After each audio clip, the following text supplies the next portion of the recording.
Everyone, welcome back to our channel. Today I'm going to show you how to add text overlay to your videos using the InShot app. First, open the InShot app on your phone.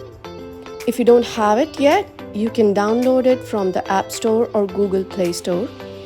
Now tap on the video to start a new project.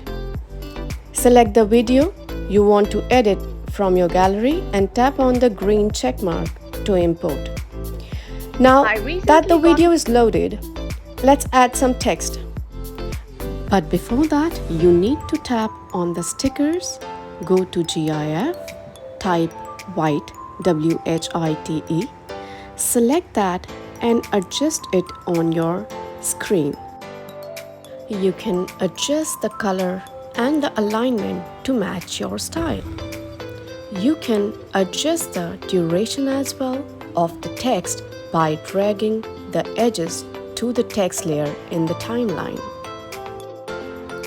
Next, tap onto the text and type in the text you want to overlay.